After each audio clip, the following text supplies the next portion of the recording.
What's going on, all you wild masked assailants out there? It's your two favorite wild uncles back here for Cinephellas. I'm Logan Myers. That's my good mate over there. What's up, guys? I'm Henry Hill, and we've got a horror movie for you tonight.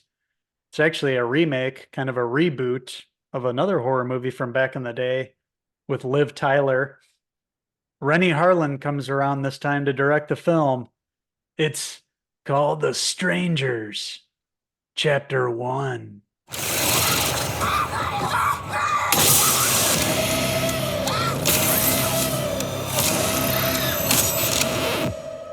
Why are you doing this to us? Because you're here.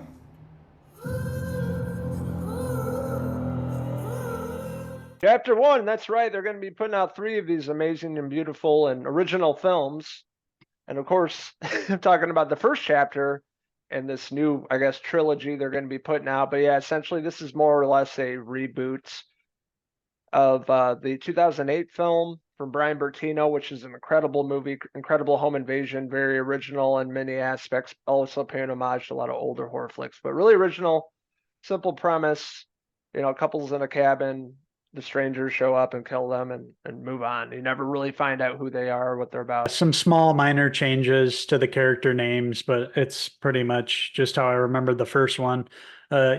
Simple setup. They go out to camp and, they start hearing noises and slowly but surely the girl starts getting freaked out. She lights up a joint. She gets even more scared and she finds out that there's actually somebody in the room with her, behind her, standing in a corner. And then she turns around and looks back and they're gone, of course. And the boyfriend doesn't believe her. And, it's that kind of movie here, but it's fun, and it was well done. It could have been just a really horrible piece of shit that you waste your time on, but I didn't feel like that for this. Did I think it was necessary at all? No, I could have watched The Last Strangers and been just as perfectly satisfied, but it was good. Like it was well done. And I liked what they did here. Rennie Harlan did a good job directing it. And my only question here is out of all the simplistic plot and you guess it, what's going to happen. How are they going to put this into three chapters? Is it going to be like her, we find the character at the hospital at the end. Is it going to like pick up from there and like she's going to go back to the same cabin and get tortured? Or I just don't know how they're going to do this in three chapters. It felt like it pretty much wrapped it up, especially how it covered what was already done in the first film. I think they're going to go the Halloween route, where it's going to be in the hospital getting sliced and diced or attempted to. Perhaps she survives, and Mm-hmm. then going into the third one has to do with Halloween masks. It has nothing to do with Madeline. No, I don't know. I'm just kidding, It's a but who good knows? guess. Yeah, could be. Yeah, it's going to be three chapters. That's my prediction. So we come back here in a year or two from now when they're ended, and I was right. You'll owe me $1 million.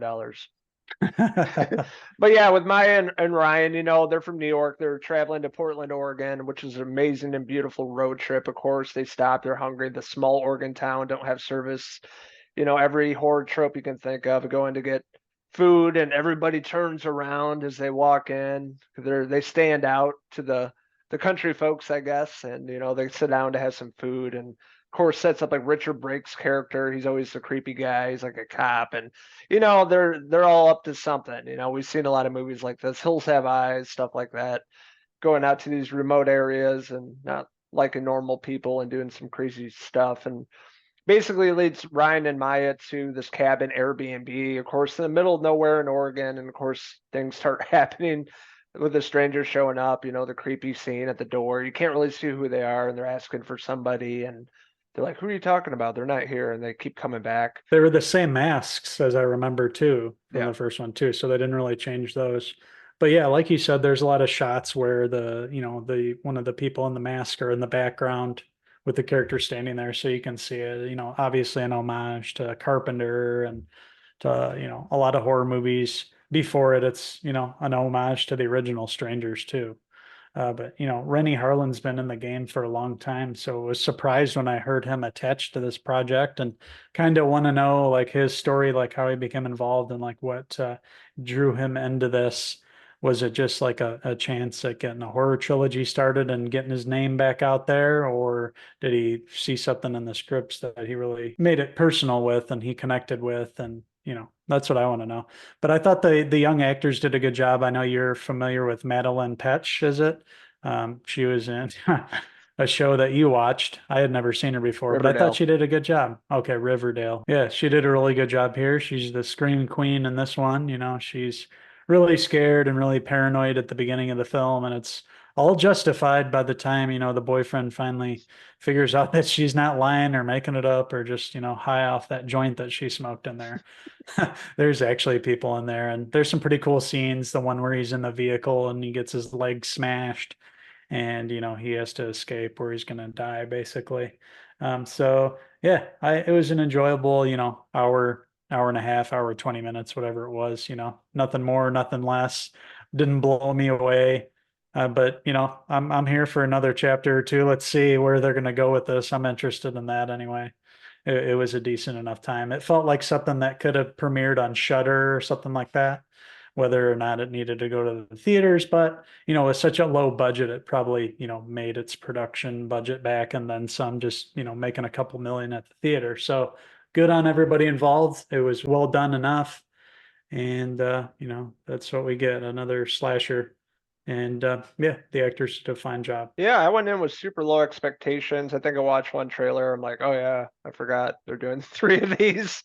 And yeah, I had a really good time with this. It's not a great movie. It's nothing new, nothing unique, but performances alone, some cool kill scenes. So there's some cool jump scares in this. But Maya, played by Madeline Petch, huge fan of hers. I thought she was a great scream queen. Her boyfriend Ryan, played by Froy Gutierrez, was super annoying. So I was glad to see what happens to him in this movie.